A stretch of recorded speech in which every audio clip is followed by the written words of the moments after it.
So I'm going to do a series about seeing past time, but I guess I'm going to maybe I'm not sure what I'll call it yet. What is time? You know, time and space are related because you can't, as you move, you're moving through space and time at the same time. Time and space are related, but what is time from a biblical perspective? And if it's biblical, it's reality, right? So if you think about time,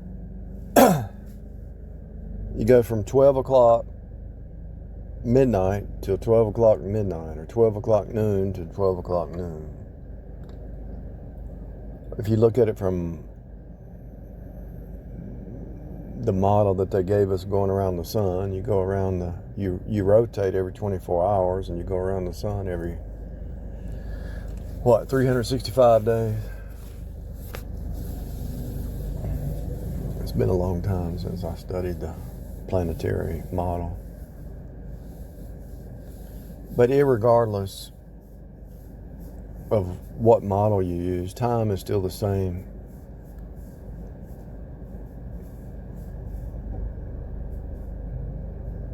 Time is a cycle. And you know it's a cycle because you have the seasons. And notice the word seasons is seasons. Why is it seasons? Why is the word sea in there? And this is really important. The reason the word sea is in there, S-E-A, and it sounds like the phonics, S-E-E. The reason the word sea is in there, S-E-A, is because what does the seasons run off of? The moon. What does the moon do? It causes waves in the sea. And those waves are predictable. The high tide, the low tide, it's all predictable.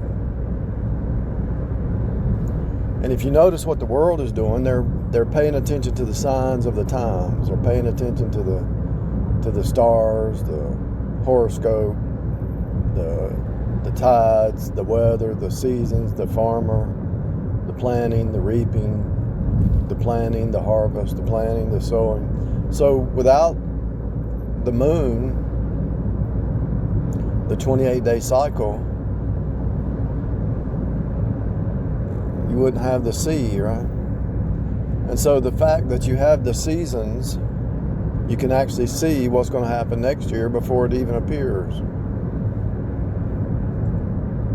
You know it's going to be hot and cold. Spring, fall, summer, winter. You know there's going to be a winter, so why not get prepared for it right now? Why not start getting prepared for winter in the summer? And why not get prepared for the summer in the winter? If the air conditioners are on sale in the winter, why not buy one in the winter and get a better price for the summer? If the heaters are on sale in the summer, why not buy a heater in the summer and you'll be prepared for the winter? It's cheaper. So you already know what's going to happen in the seasons. And if you plant a watermelon seed, let's say you plant 1,000 watermelon seeds, you know you're going to have some watermelon eventually. You might get 80% of them, or some of them might germinate and some of them might not. So the seasons allow you to see the future. Seed time and harvest, the Bible says. It's recurrent, reflow, repeat. And so if it's true about the seasons, if it's true about life, you know that you're going to get tired. You go to sleep, you wake up, you go to work, you know you're going to be tired. You know you're going to be hungry.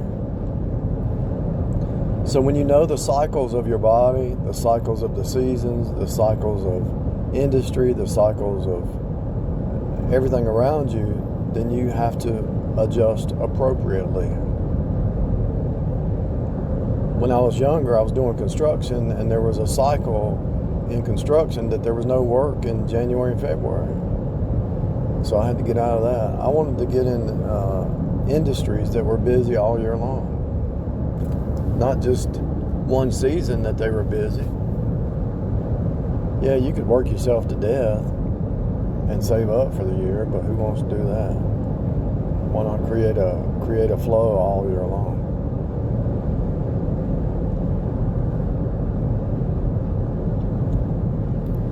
So as you look at time, as you look at the cycles, you see that the ocean is based on the moon cycles.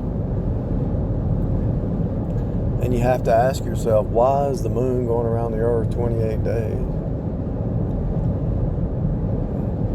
Well, where's the other 28-day cycle? In the female. The female has the 28-day cycle.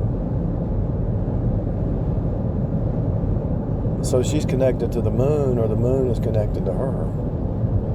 The Bible says Eve, the mother of all living. So what is time? Eve dropped us down into time. Now, what the devil meant for evil, God turns for good, because now there's a birthing process where Eve can birth out creatures. And you might say, well, how can she be the mother of all living? Well, all living things have a cycle.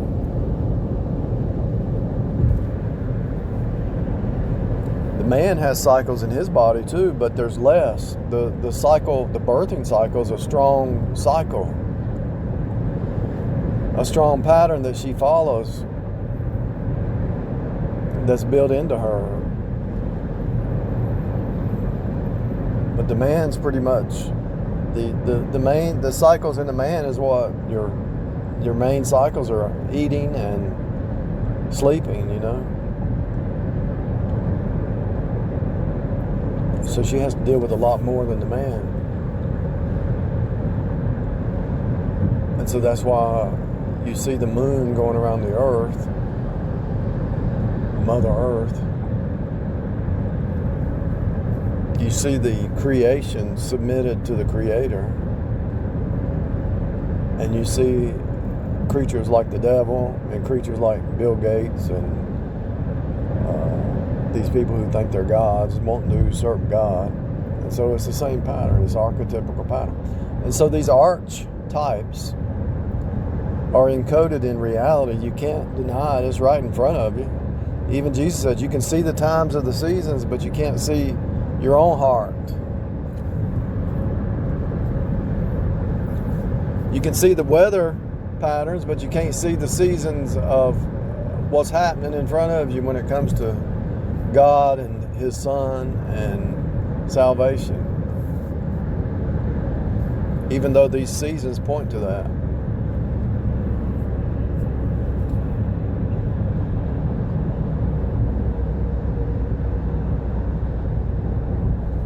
Really, the only reason you really age is because you identified with the seasons when every day is the same. And so if you can predict the future when it comes to seasons, you can predict the future when it comes to getting hungry, you can predict the future when it comes to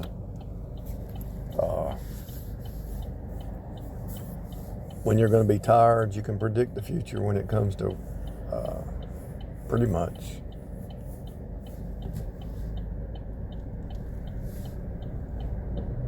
everything. There might be some glitches in the matrix, but for the most part, you can see what's going to happen before it happens if you just pay attention to the repeat, the cycle. And anybody who's not willing to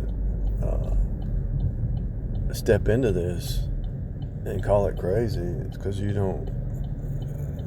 not aware, you're not self-aware.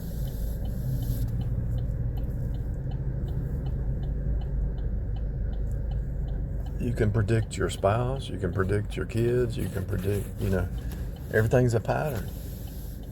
And everything's a repeat pattern. I told a friend of mine a long time ago, I said, everybody's following a pattern.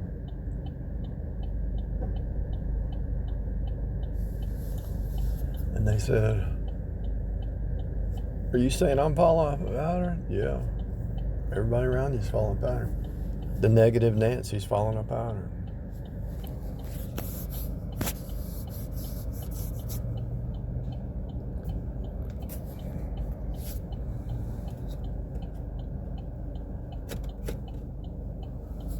Narcissist Nellie's following a pattern.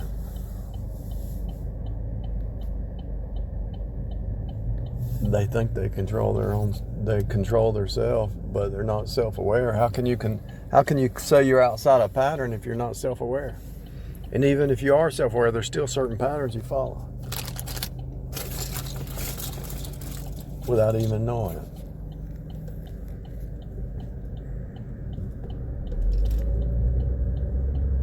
What do you think the media and all that, they're trying to set new patterns, set patterns for you in your inner. They're trying to set you to follow a pattern. What do you think the corporate system's doing? Trying to get you to follow a pattern. This is why you need to take a break, take a little lunch break and get away from your job and reconfigure your mind. You got to take a break.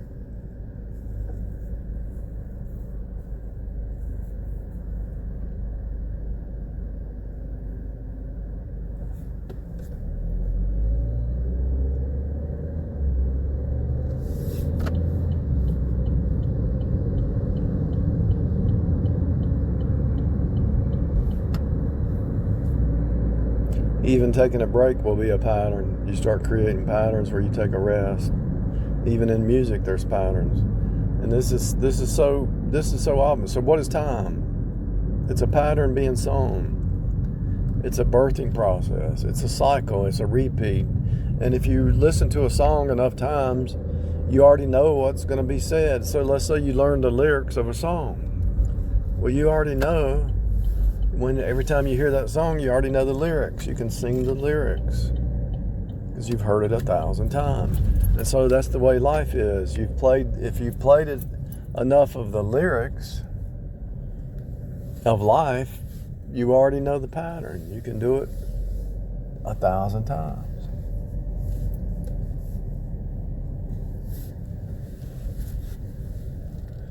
You played the game. If you learn to play the piano, you already know the keys to press before that part of the song shows up.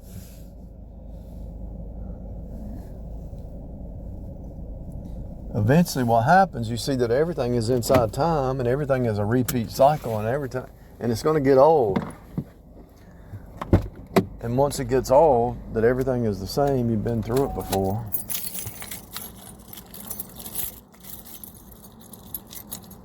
Even marriage, okay, so you have the first month, you meet somebody, it's all exciting.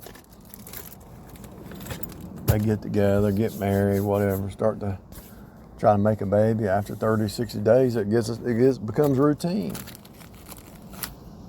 You might as well get used to it, because I don't care what it is, it's going to become routine and monotonous. Can somebody make it exciting? I guess, but how many times can you make something exciting before it gets old?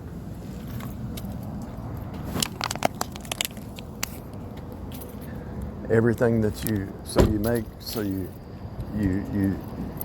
let's look at it on the negative side. You got a problem that happens. You deal with that problem, then you fix that problem.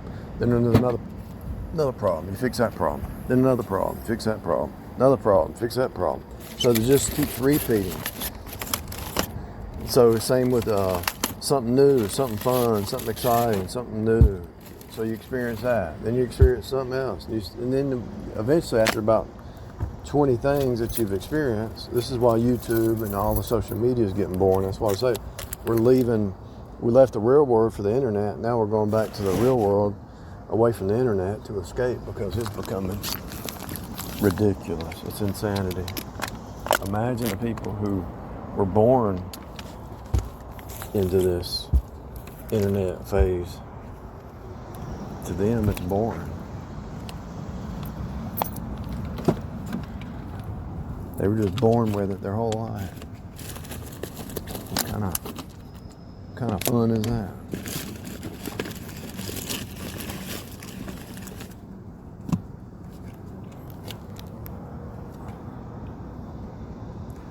You know, if you eat certain foods, how you're going to feel. You know, if you overeat, you're not going to feel good. So the patterns are already there. You already can see past time. Just step into it. It's obvious. It's so obvious, it's as plain as the nose on your face. Same with body language.